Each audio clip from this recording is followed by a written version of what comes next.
শুভেচ্ছা প্রিয় দর্শক, স্বাগত জানাচ্ছি চ্যানেল আইয়ের পর্দায় ফার্স্ট ওয়াশ এখন কি চায়ের আয়োজনের সাথে আছে আমি দীপ্তি চৌধুরী। ৫ আগস্টের পর গঠিত অন্তর্বর্তীকালীন সরকারের সংস্কার কমিশনগুলোর মধ্যে সংবিধান সংস্কার কমিশন, নির্বাচন ব্যবস্থা সংস্কার কমিশন, দুর্নীতি দমন সংস্কার কমিশন এবং পুলিশ সংস্কার কমিশন তাদের রিপোর্ট জমা দিয়েছে। জুলাই আগস্ট অভ্যুত্থানের ঘোষণা দেওয়ার ব্যাপারে ছাত্রদের দাবির প্রেক্ষিতে সরকার এই ঘোষণা প্রণয়নের প্রক্রিয়া শুরু করেছে।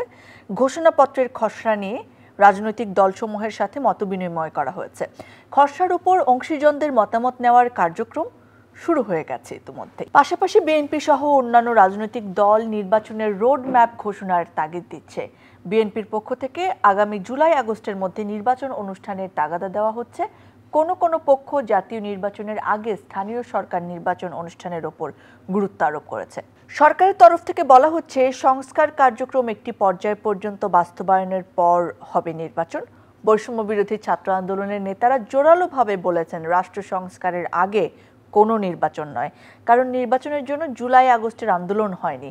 জুলাই আগস্টের আন্দোলনে অংশগ্রহণকারী কিছু তরুণ জাতীয় নাগরিক কমিটি নামে একটি রাজনৈতিক প্ল্যাটফর্ম গঠন করেছে। কেউ কেউ এটাকে কিংস পার্টি বলতে চাইছেন। তাদের মতে ছাত্রদের নতুন রাজনৈতিক সংগঠন প্রতিষ্ঠিত না হওয়া পর্যন্ত কোনো নির্বাচন অনুষ্ঠানের সম্ভাবনা ক্ষীণ। জাতীয় নাগরিক কমিটির সংগঠক ও নেতারা বলেছেন কোনো প্রকার কিংস পার্টি গঠনের পরিকল্পনা তাদের নেই। তাদের সংগঠন মূলত একটি প্রেসার গ্রুপ হিসেবে কাজ করবে। সরকারের কোনো গুরুত্বপূর্ণ ব্যক্তি বলেছেন সবকিছু ঠিকঠাক থাকলে 2025-এর শেষের দিকে অথবা 2026-এর মাঝামাঝি অনুষ্ঠিত হতে পারে জাতীয় নির্বাচন। জুলাই আগস্ট আন্দোলনে অংশগ্রহণকারী সব পক্ষই সংস্কার চান, সাথে সাথে তাদের অধিকাংশের দাবি প্রয়োজনীয় সংস্কার করে যত দ্রুত সম্ভব নির্বাচন অনুষ্ঠান। বাকি সংস্কার করবে নির্বাচিত রাজনৈতিক সরকার। দর্শক, আমাদের আজকের আলোচনার বিষয় সংস্কার ও নির্বাচনের রোডম্যাপ।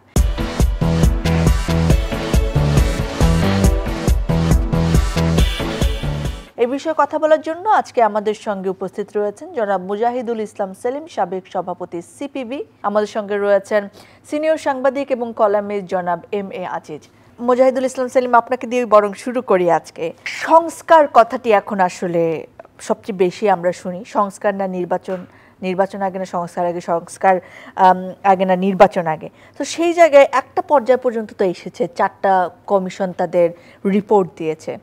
এটা আসলে কতটা বাস্তবসম্মত যে একটুকু সংস্কারের পরেই আমরা নির্বাচন দেব? কারণ সংস্কারের কি কোনো কাঠামোগত ব্যাপার আছে, বা আমরা কি কোনো নির্দিষ্ট কাঠামো নির্ধারণ করতে পেরেছি যে এইটুকুর পরে আমরা আসলে নির্বাচনটা দিয়ে দেব? সো আপনার কি মনে হয় যে এই সময় দাঁড়িয়ে সংস্কার কতটা বাস্তবধর্মী, বা সংস্কারের পথে আমাদের হাঁটা আসলে কেমন হচ্ছে? আপনি অনুষ্ঠান শুরুতে উপস্থাপন হিসেবে যে কথাগুলো বললেন, অনেকগুলো বিষয় কিন্তু এখানে চলে এসেছে, মোটামুটি আপডেট। আমি প্রথমে মন্তব্য করতে চাই, খুব সহজ একটা বিষয়কে অহেতুক জটিল করে তোলায় আমি কিন্তু একটু আতঙ্কিত বা শঙ্কিত হচ্ছি। পুরা ব্যাপারটা কি? ব্যাপারটা সংস্কার অবশ্যই দরকার। আমাকে যদি বলেন, আমি তো মৌলিক সংস্কার চাই, পুরা রাষ্ট্রযন্ত্র চুরমার করে দিয়ে সেই জায়গায় বিকল্প রাষ্ট্র ব্যবস্থা কায়েম করতে চাই। আমাদের এই পার্লামেন্টের সিস্টেম দিয়ে কিচ্ছু হবে না, আমরা সমাজতন্ত্র করব, কমিউনিজম করব, সেটা আমাদের চূড়ান্ত লক্ষ্য। সংস্কারের পক্ষে বিপক্ষে এইটা বললে পরেই শুধু হয় না। দ্বিতীয় প্রশ্ন হলো, সংস্কার প্রগতিপন্থীও হতে পারে, প্রতিক্রিয়াপন্থীও হতে পারে। যেমন গতি, সামনের দিকের গতিও গতি, পেছন দিকের গতিও গতি। তাহলে সংস্কারের মাধ্যমে আমি সামনের দিকে আগাবো না পেছন দিকে আগাবো, এই দ্বন্দ্ব আপনাকে নিরসন করতে হবে। 3 নম্বর কথা হলো, সংস্কার করার মালিক হলো জনগণ। এটা রাজনৈতিক দলও না, পার্লামেন্টও না। পার্লামেন্টও কিন্তু একটা কনস্টিটিউশনের বেসিসে চলে, এবং কনস্টিটিউশনের সৃষ্টি হলো পার্লামেন্ট, পার্লামেন্টের সৃষ্টি কনস্টিটিউশন না। এবং সেই হিসাবে আমি বলবো যে কনস্টিটিউশনে লেখা আছে প্রজাতন্ত্রের মালিক হলো জনগণ। সুতরাং এই কথাটাকে ভিত্তি করে যদি আমি সংস্কারের কার্যক্রমকেও এই মালিকানা শর্ত মেনে নিয়ে না করি, তাহলে সেটা কোনোদিন জনকল্যাণে হবে না, অগ্রসরমূলক হবে না, বা হলেও সেটাকে স্থায়ী করা যাবে না। তারপর কমিশন যা বলছে তাইও নিশ্চয়ই হবে না, কারণ বিএনপির মহাসচিব মির্জা ফখরুল ইসলাম আলমগীর বলছেন সবাই এক্স্যাক্টলি এই যে এটা একটা মিথ্যা ছড়ানো হচ্ছে, এই যে কমিশন আমাদের সঙ্গে এখনো কোনো আলোচনা করেনি। এই 2-4 দিন আগে একটা মিটিং ডাকলেন প্রধান উপদেষ্টা, 2:19 আমাদের কাছে SMS পাঠিয়েছে যে 5টার সময় এই বিষয়ে এই যে ডিক্লারেশন না প্রোক্লামেশন সম্পর্কে আপনাদের পাঠাচ্ছি, এটা সম্পর্কে মতামত দেন। এইটা কোনো মানে সৎ উদ্দেশ্যে আলাপ আলোচনা পরামর্শ করার একটা পদ্ধতি হতে পারে? রাজনীতিবিদদের সঙ্গে আলোচনার জন্য এইভাবে যদি প্রোগ্রাম ঠিক করা হয় তাহলে সেটার কোনো অর্থ নেই। সেটাকে আপনার মনে হয় দায়সারা কাজ করা হচ্ছিল। সুতরাং সিম্পল ব্যাপারটা কি? সিম্পল ব্যাপারটা হলো আমরা কিন্তু দেশে এখন কোনো বিপ্লবী সরকার প্রতিষ্ঠা করেছি এটা কেউ বলবে না, কিংবা এইটা একটা রেগুলার নির্বাচিত সরকার এটাও কেউ বলবে না। এটা হলো অন্তর্বর্তীকালীন সরকার। অন্তর্বর্তী শব্দের অর্থ কি? দুইটা অবস্থার মাঝখানে যেই ইন্টারিম পিরিয়ডে যে কতগুলো কাজ করে। সুতরাং একটা নির্বাচনবিহীন ক্ষমতাসীন সরকার ছিল এবং সেটাকে চিরস্থায়ী করার একটা ব্যবস্থা করে ফেলেছিল এবং সেইটাকে অবশ্যই সঠিকভাবেই কবর দেওয়া হয়েছে। সেইখান থেকে আমাদের যেতে হবে একটা নির্বাচিত সরকারের কাঠামোতে। মাঝখানের পিরিয়ডের সরকারের দায়িত্ব হলো দুইটা। যেহেতু সরকার, ওর জন্য তাকে রুটিন কাজগুলো করতে হবে, আইন শৃঙ্খলা, দ্রব্যমূল্য, মানুষের জীবন জীবিকা, এইগুলো হলো একটা অন্যতম প্রায়োরিটি।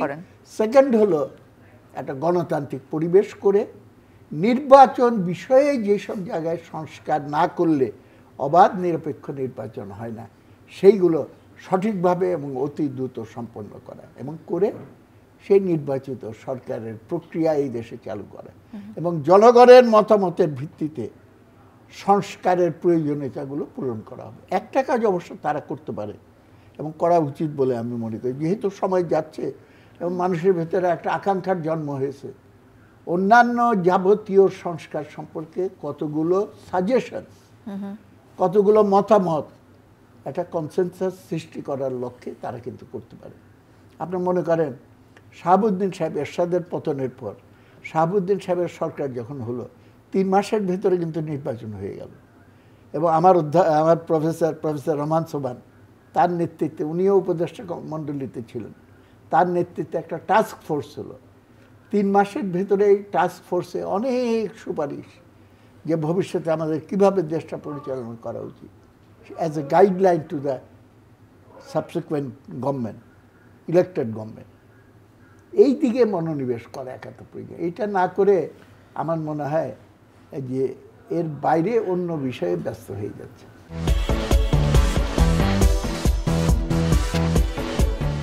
জনাব এম এ আজিজ, আপনার কাছে আসতে যাচ্ছি যে অনেকেই মনে করেন যে ছাত্রদের নতুন রাজনৈতিক সংগঠন প্রতিষ্ঠিত হওয়া না পর্যন্ত আসলে নির্বাচন হওয়ার সম্ভাবনা খুব ক্ষীণ। আপনি আসলে কি পর্যবেক্ষণ করেছেন? না দেখেন, শুরুর থেকে আমি যেটা দেখেছি, এখন 6 মাস চলছে, যে গতিতে এই সরকার চলছে তাতে আমার কাছে মনে হয় যে একটা নীরব নিথর বুড়িগঙ্গা নদীতে একটা নৌকা ভাসালে যেমন চলে তেমন চলছে। অর্থাৎ এটার কোনো ঢেউ নাই, তাল নাই, লয় নাই, এমন একটি সরকার প্রকৃতিই বোধহয় চালিয়ে নিচ্ছে। এই সরকার একটা দেশে যে চরিত্রের সরকারই হোক না কেন, যে নামেই ডাকেন না কেন, সরকার মানে রাষ্ট্র পরিচালনা করতে হবে। এই রাষ্ট্রে যে পরিচালিত হবে তার যতগুলো মানে উপাদান আছে বা অর্গান আছে, কোনো একটা বিষয়কে ডিসিপ্লিনে আনতে পারে নাই, বরংস মাঝে মধ্যে উদ্ভট কথা বলে দেশের পরিস্থিতি আরও খারাপ করে দিয়েছে। ধরেন এখন সংস্কার সরকার চান, ছাত্র আন্দোলন যে হলো, এই ছাত্র আন্দোলনের শুরু থেকে শেষ পর্যন্ত রাষ্ট্র ব্যবস্থার সংস্কারের কোনো দাবি ছিল না। দাবির ভিতরে কিন্তু আমরা রাজনীতিবিদরা 53 বছর দেশ চালিয়েছে, তাতে আমরা মনে করেছি যে আমাদের সংস্কার দরকার আছে। এটা কিন্তু এই অন্তর্বর্তীকালীন সরকারই উত্থাপিত করেছে। কিন্তু শুরুর থেকে আপনি দেখেন রাজনৈতিক নেতা বা দলগুলোকে একটা অ্যাভয়েড করে টেন্ডেন্সি, মনে হয় ওনাদের দায়িত্ব। ওনারা ভাবতেই পারেন নাই যে এই কাজটি তারা শেষ করতে কোনোদিনই পারবে না। রাজনৈতিক দল একমত হলেও শেষ করতে পারবে না, কারণ ওনাদের এক ম্যান্ডেট নাই। উনি এই সংবিধান সমুন্নত রাখার জন্যে বর্তমান রাষ্ট্রপতির কাছে ওত নিয়েছেন ওনারা।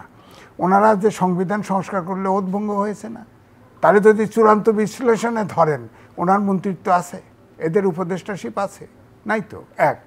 দুই, যেমন সেলিম ভাই বলছেন, উনি তো অত্যন্ত মানে সুশিক্ষিত লার্নেড একটা রাজনীতিবিদ। আপনি বলেন উনি জানেন সব। হোসেন মোহাম্মদ এরশাদের সময় 3 জোটের রূপরেখা শেষে দিয়েছিল, স্বাক্ষর করে পাবলিক কমিটমেন্ট করেছিল, বাস্তবায়ন হয়নি। শাহাবুদ্দিনের সময় 21 থেকে 22টা সংস্কার প্রস্তাব ছিল, বাস্তবায়ন হয়নি। 111-এর সময় সংস্কার প্রস্তাব 100-র অধিক ছিল, একটাও বাস্তবায়ন হয়নি। কারণ আলটিমেটলি আমাদের যে নির্বাচিত যে সরকার আসবে, ওই পার্লামেন্ট যেটা হবে, সেই পার্লামেন্ট অনুমোদন না করলে তাহলে এই সংস্কার, কোনো সংস্কারই কোনো কাজে আসবে না। সময় বদলে যায়, কিন্তু সৌন্দর্যের সংজ্ঞা বদলায় না। রূপ বদলে যায়, কিন্তু আভিজাত্যের মানে একই থেকে যায়। ঐতিহ্য যখন আপন করে নেয় আধুনিকতাকে, তখন সৌন্দর্য ঠিকই খুঁজে নেয় স্যান্ডেলিনাকে। স্মরণের ছয় তোমার উপমায় বদলে দিলে যে আমার। স্যান্ডেলিনা সো, রূপচর্চায় আভিজাত্য। সুতরাং শুরু থেকে রাজনীতিবিদদের সাথে এই অন্তর্বর্তীকালীন সরকার তাদের কনফিডেন্সে নিয়ে এই সংস্কার প্রস্তাব নিয়ে এগোনো উচিত। আমার প্রশ্ন ছিল যে ছাত্রদের রাজনৈতিক আমি কই ছাত্রদের যে রাজনীতি, এখন এর ভিতর দিয়ে যেহেতু এই যে রাজনীতিবিদ এবং অন্তর্বর্তীকালীন সরকারের ভিতরে যে গ্যাপ তৈরি হয়ে গেছে, এর ফাঁক দিয়ে ছাত্ররা এদের ভিতরে কিছু ভিতরে, অর্থাৎ অন্তর্বর্তীকালীন সরকারের ভিতরে সরকার আছে, দ্বিতীয়ত আমার কাছে অনুভূত হয়েছে, এবং বাইরে কিছু সকল বুদ্ধিজীবী আছে, যেমন একজনের নাম বলি ফরহাদ মাজার, তারাই ছাত্রদেরকে আমি বলবো মিসগাইড করতেছে। আপনি দেখেন কত কথা বলছে। আপনি কি শুনেছেন আপনার জীবদ্দশায় আমাদের দেশে তো যা ধরা হয় এখন 1000 কোটি টাকা লুট করছে, লুট করে ফেলছে, হ্যাঁ 2.5 লক্ষ কোটি টাকা লুট করে ফেলছে, কিন্তু কোনো প্রেসিডেন্ট, প্রধানমন্ত্রী 6 দিনে 18 বার হেলিকপ্টার এক উপজেলার থেকে আর উপজেলা গেছে দেখছেন, শুনেছেন? শোনেন নাই। কিন্তু এই ছাত্র উপদেষ্টারা কিন্তু এটাও করছে। এগুলো মানুষ খেয়াল রাখে। এটা তো হবে না, একসময় অডিট হবে না, সে তো ধরা খাবে। অর্থাৎ এই বোধ শক্তিটাও তার নাই। সুতরাং যে এই যে রাজনৈতিক দল করছে, আর একটা উদাহরণ দিই, সেলিম ভাই ভালো জানে, 9 মাসের ওয়েল ট্রেন্ড যুব সমাজ নিয়ে জাসদ তৈরি হয়, হটকারিতার জন্যে সেই জাসদ এখন বিলীন নাই। হ্যাঁ, আর এটা হলো স্কুল থেকে ইউনিভার্সিটি পর্যন্ত অনেকেই পড়াশোনা শেষও করে নাই, এদের নিয়ে রাজনীতি করতে চাচ্ছে। আচ্ছা, আমি একটা প্রশ্ন আউট অফ দ্য ওয়ে বলি, এই যে স্কুল থেকে যদি ইউনিভার্সিটি পর্যন্ত চিন্তা করেন, 5 থেকে 6 বছরের জেনারেশন গ্যাপ হচ্ছে, এটা জাতি কীভাবে পূরণ করবে বলেন? কীভাবে পূরণ করবে বলেন? কোনো রাজনীতিবিদকে এই এজেন্ডা আছে আলোচনায় যে 5টা থেকে 6টা বছর চতুর্থ শিল্প বিপ্লবে যেখানে প্রযুক্তি মানুষেরকে রিপ্লেস করে ফেলতেছে, সেখানে শিক্ষা নিয়ে কোনো চিন্তা কাজ করছে না। জাতিটা আগাবে কী? আগে 15 বছর পরে তো আমাদের দেশটা ভারাক্রান্ত হয়ে যাবে। তো আমি এই জন্য বলছি যে ছাত্ররা যদি এখন রাজনীতি করে, তারা তো ওই যে বাটন টিপে পুরানদেরকে আউট করে দিচ্ছে। সেলিম ভাই তো বাদই, আমিও নাই। এখন আমাদের দেশের সংস্কৃতি, আমাদের দেশের মানসিকতা, আমাদের দেশের কালচার ভেবেই তো আপনাকে মেনে নিয়েই রাজনীতি করতে হবে, তার ভিতরে চেঞ্জ আনবে। এখন ধরেন মুক্তিযুদ্ধের যে দাবিগুলি ছিল, ওই দাবিগুলো এবং ছাত্রদের যে দাবিগুলো, ভাষার পার্থক্য আছে, দাবি কিন্তু একই। হ্যাঁ, তো দাবি একই। তো এখন হচ্ছে আপনি সেই মুক্তিযুদ্ধের তো এখনো 7.5 কোটির ভিতরে কমপক্ষে 2.5 থেকে 3 কোটি লোক বেঁচে আছে, আপনি তাদের মাইনাস করে চলবেন? ছাত্রকে আলাদা কমিউনিটি কেন বলবেন? আলাদা কেন বলবেন? ছাত্র যে আছে, আমার ছেলে না, আমার মেয়ে না, আছে না ছাত্র? এবং সবচেয়ে বড় কথা, এই অভ্যুত্থানে বেশিরভাগ মানুষ, বাংলাদেশের অলমোস্ট সকল রাজনৈতিক দল, প্রায় সকল মানুষের অংশগ্রহণ ছিল। এখন যদি তাদেরকে বাদ দিয়ে কিছু মানুষ সেটার ক্রেডিট নিতে চান, সেটা নিশ্চয়ই অভ্যুত্থানকেই দুর্বল করে না, দুর্বলই না। সুতরাং এই জন্য ছাত্ররা ইতিমধ্যে যা পারফরমেন্স দেখিয়ে ফেলছে, তারা কিন্তু আপনি গ্রাম দেশে যান, সব জায়গায় যান, ছাত্ররা কিন্তু একটু আইসোলেটেড হয়ে গেছে, আগের মতো সমর্থন। আপনি কি একটু হতাশ? আমি পুরোই হতাশ।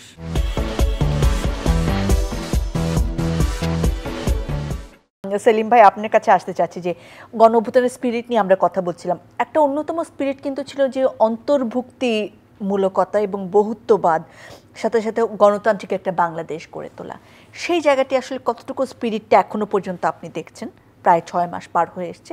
আর 2 নম্বর প্রশ্নটা হচ্ছে, অনেকেই বলেন যে এই গণঅভ্যুত্থানে ডানপন্থী শক্তি যতটা ফ্যাসিলিটি পাচ্ছে বা নিজেদেরকে প্রকাশ করার সুযোগ পাচ্ছে, রাজনীতি বা তাদের মতাদর্শ চর্চার সুযোগ পাচ্ছে, উদার গণতান্ত্রিক বা প্রগতিশীল দলগুলো আসলে ততটা পাচ্ছে না। আপনার অবজারভেশন কি এই ক্ষেত্রে? প্রথম কথা হলো, পুরো জিনিসটা আমাদের একটা খেয়াল করতে হবে, এই গণঅভ্যুত্থানটা কবে হলো?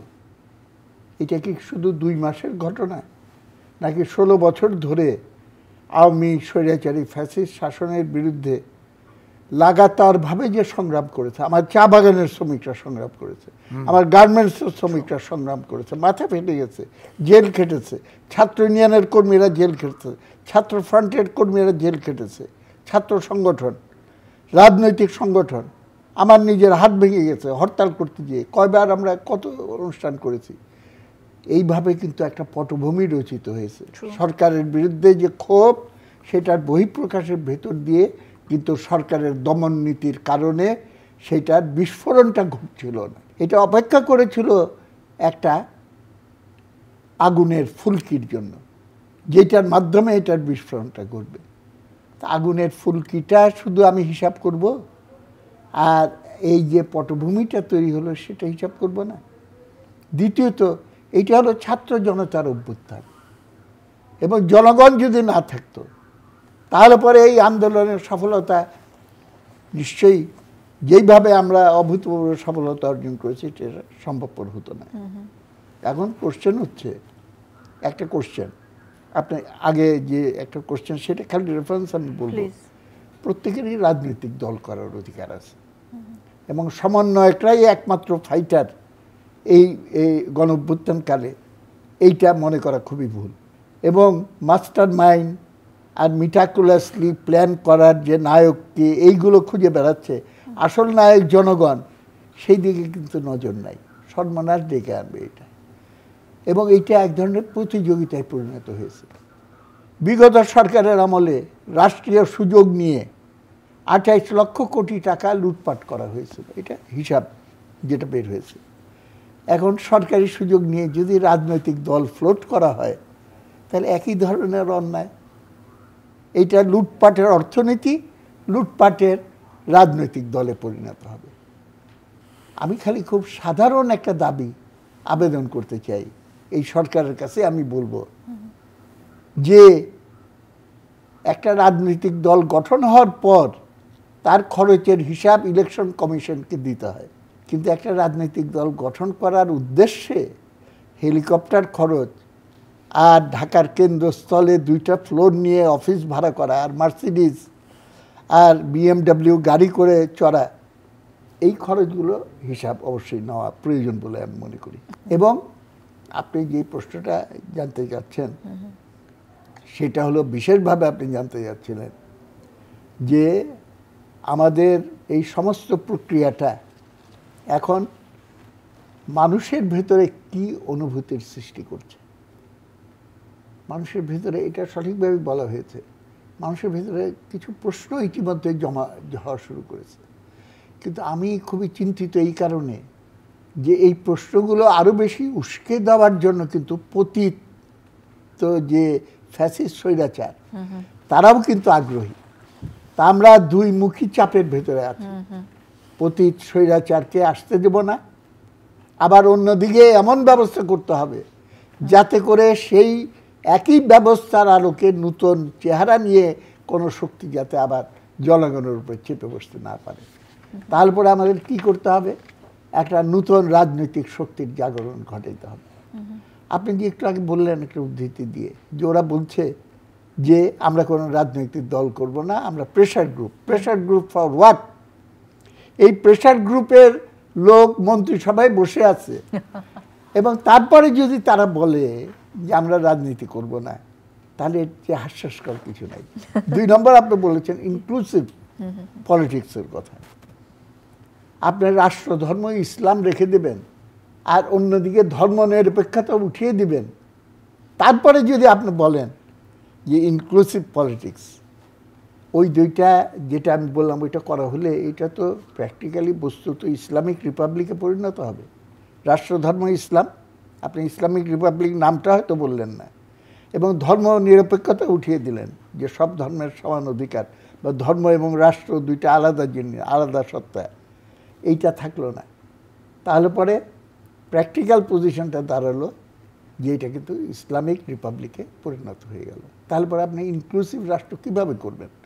52 সালে ভাষা আন্দোলনের সময় এই কোশ্চেন সলভ হয়ে গেছে, এবং সেই দাবি আমরা আদায় করেছিলাম যে জাতি গঠিত হয় ভাষা, সাহিত্য, ইতিহাস, সংস্কৃতি এইগুলোর ভিত্তিতে, এবং সেটাকে ভিত্তি করেই কিন্তু আমরা 71-এ মুক্তিযুদ্ধ করে পাকিস্তানি ব্যবস্থা নাকচ করে সেটার নীতিকরণের উপর ভিত্তি করেই কিন্তু আমরা বাংলাদেশ কায়েম করেছি। সেইখানে এইসব প্রশ্ন উত্থাপন করা কিন্তু আমাদের 30 লক্ষ শহীদের সঙ্গে বিশ্বাসঘাতকতা। Very true.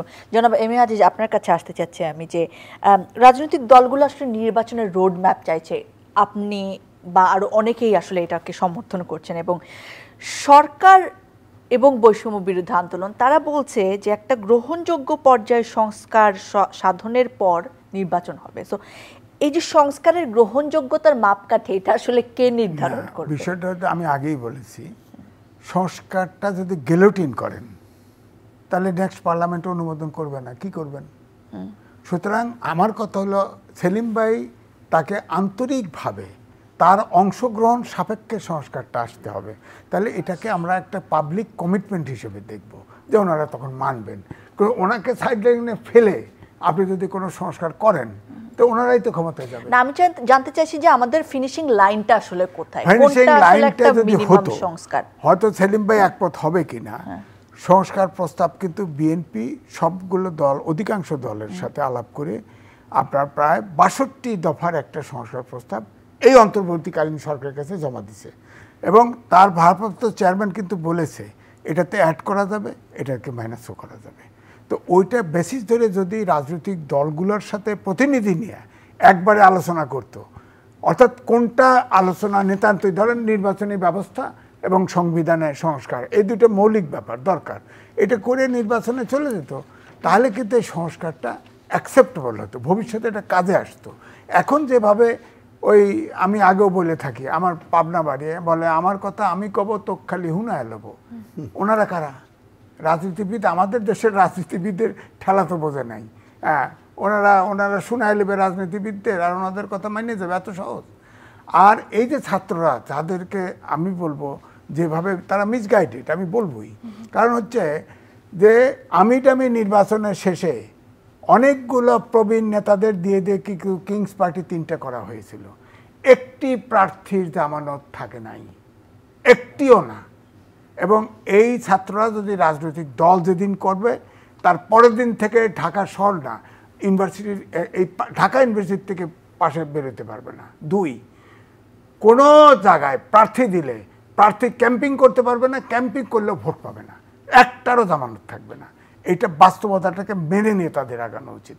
তারা হ্যাঁ রাজনীতি করবে, আমার কোনো আপত্তি নাই, যদি জনগণ চায় যে 18 বছর বয়স হলে রাজনীতি করতে পারে, কিন্তু আমি এজ এ জনগণ আমাকে উত্তর দিতে হবে যে এই 6 বছরের যে জেনারেশন গ্যাপ, এটার কি হবে।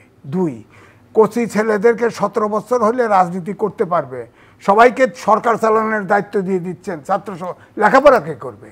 এই 2টা প্রশ্ন আমার কাছে খুব জরুরি, কারণ এই দেশ স্বাধীন করেছি, এই স্বাধীন খেলা করার জন্য স্বাধীন করি নাই। এখনও আমি বলছি কমপক্ষে 3 কোটি লোক জীবিত আছে, এদেরকে বাদ দিয়ে একটা স্বাধীনভাবে চিন্তা করবেন, এত সহজ না, এত সহজ না। এটুকুই আমার বক্তব্য। Thank you so much. হয়তো শেষ প্রশ্নই হবে আজকে এটা।